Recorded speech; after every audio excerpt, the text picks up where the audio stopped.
Welcome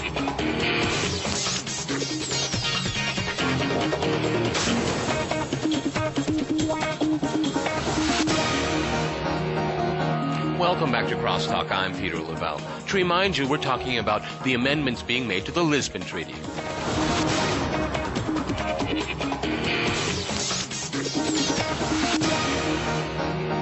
But before, let's see what Russians think about the EU. The pressure is mounting. The global financial crisis has plunged the European Union into survival mode, testing the Lisbon Treaty as well.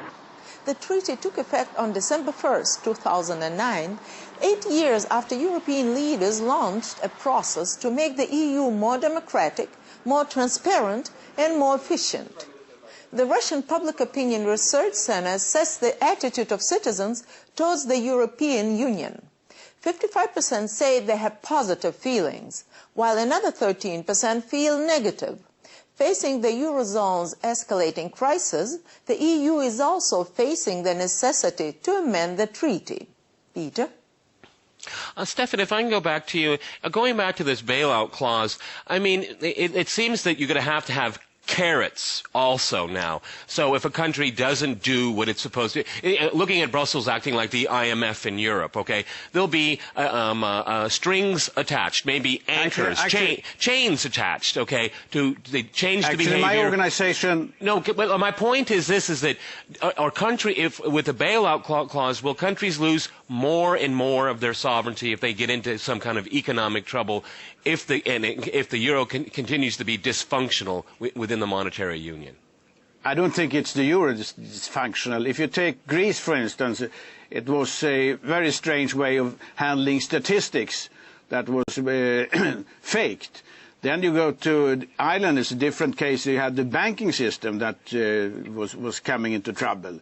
So you have very, very different issues coming up. It's not to say that the euro is the case. Completely That's absolutely ridiculous.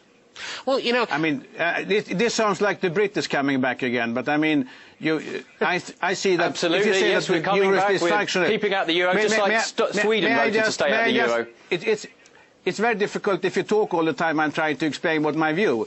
If you let me do that, it's interesting to see that there's another country coming on to join the euro. That's Estonia.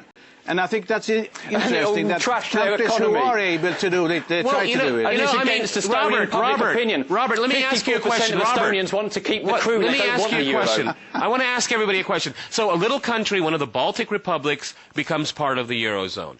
And they get into economic trouble. And so they just go to Brussels and say, we need money, right? Okay? I mean, the moral hazard issue is being embedded in this treaty.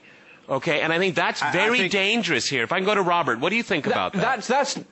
That's not the only issue that's wrong with the euro. The fact is that these countries cannot survive in a currency union with Germany. They are being destroyed. Their economies are being seriously undermined because they're stuck in a currency union with Germany and they cannot cope, and it will bankrupt their economies. They're having massive trade deficits, massive current account deficits to Germany. It cannot work. It does not work. And the political elite of Europe should realise that the euro is failing. It is not helping. It is creating more divergence within the EU, within the Eurozone economies, and it should be wound up. Countries should exit, and we'll all be a lot better off when they do. Okay, Harry, what do you think about that? Go ahead. I want to go to Harry. Go ahead. I think that eventually it will be in the benefit of some countries to have the ability to leave the Eurozone.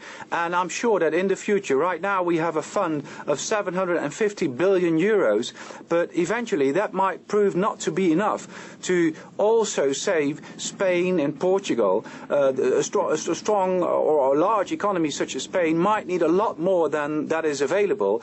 And eventually it might be to their own advantage to say that they will go back to their own national currencies. So I agree that the project of the euro isn't proof of this crisis, and that eventually we will have to look for alternatives for some countries. If not, it might jeopardize the whole euro, the whole project.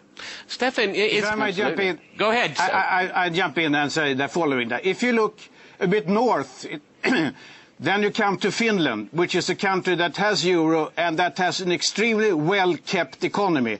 So Finland is a very good example how a small country can function with the euro. And a very adjacent country to Finland is Estonia, as I indicated earlier, that is going to introduce the euro within very short. And I think that's a very interesting development. And once again, it comes to that the country as such has to sort of have its house in order when it comes to the economic situation. If you don't have your house in order, which was the case in Greece, and if you faked statistics, then of course you have trouble. But if you have your house in order, there's no problem in that. Address the issue of being in a currency union with Germany, Stefan. It doesn't work. It doesn't work when you have Europe's most dynamic economy. I don't know if you go abroad or if economies that are suffering, and being in the same currency. It just does not work. Well, as you are not in the same currency, it might be difficult to judge completely. But if you look to Finland, which is a country that has a very good handling of its own economy and that has introduced the euro and is very happy with it, well, that's a very good example of a country. I prefer the Swedish example, Stefan, when they voted to stay out. Harry, let's let Harry go. Go ahead, Harry. I think that what Stefan says about Finland proves my point that the Nordic countries are doing a lot better than the southern countries. Spain and Portugal are the next, and next on the line might be France. So the Nordic countries are indeed doing a lot better. So we might have a division inside the Eurozone, meaning that eventually we have two euros, a weak and a strong euro, the Nordic being the strong euro. What about two eurozones? Stefan, what about that? A weak euro and a strong euro, rich Europe, poor Europe.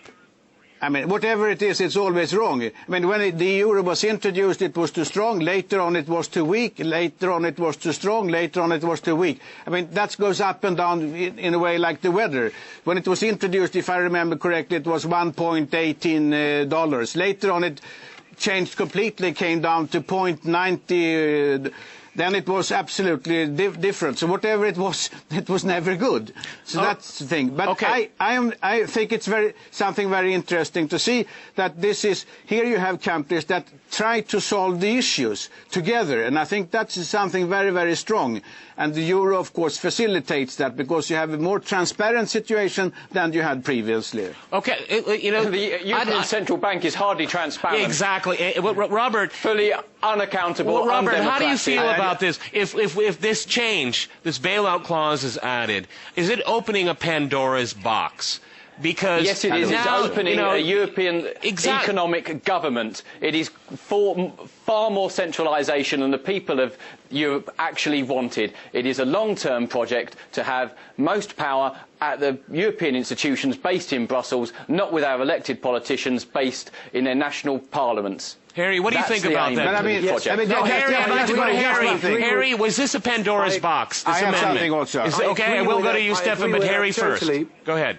Yes, I agree with that totally, because what we see is that Mr. Van Rompuy, the European president, is looking for that economic government of Europe. He is looking for it, and he's using this crisis, and the members of the European Commission also are using this crisis to take this important step towards European economic government. We have never wanted that. I don't think economic governance should not go as far as a European Commission being able to lay sanctions on countries, to have a direct effect on national economies. That is not how it was planned, and that is not what we can accept. It is contradictory to our sovereignty, and I'm sure that if this is brought into the debate by altering the Lisbon Treaty, then many countries, that is, maybe governments will go ahead, but their peoples will say no. And therefore, for such an important step, for such an important alteration of the Lisbon Treaty, we should have referendums in the various countries. Stefan, go ahead. Absolutely. May I come in? Go ahead. There's some, I mean, in order to know what's happening, it's good if you have some knowledge about it. When it comes to the Lisbon Treaty, before that you have the Stability Pact, which gave formally the Commission the right to impose fines on those countries that have too big deficits. That was not done. And you can say that one should have been more sort of eager in following the rules. This is not something that was installed with the Lisbon Treaty. That existed in the Stability Pact, and the Stability Pact was not efficient enough. That's something. Then when it comes to the national governments have more power now in the Lisbon Treaty than they had previously. They can also say no. Absolutely, they can also have a veto. That is fanciful. No, but I mean, Robert, go ahead. it's good to say preposterous. Go ahead, Robert. I mean, go ahead, Robert. It's good The to say. Lisbon Treaty takes far more power away from national governments than any previous treaty. It took away 63 areas of policy making from national control to EU control. It is about creating a centralised European state, which is not accountable. If you had listened that to is what, a fact, if you had, Okay, Stefan, then we'll go here. said, Stefan, go ahead. If you had listened to what I say, because you don't listen, you just talk, is that I said that national parliaments have more power now than they had before the Lisbon Treaty. They can't legislate in a whole host of areas. You talked about governments. We have an EU president, an EU foreign minister. We have the EU.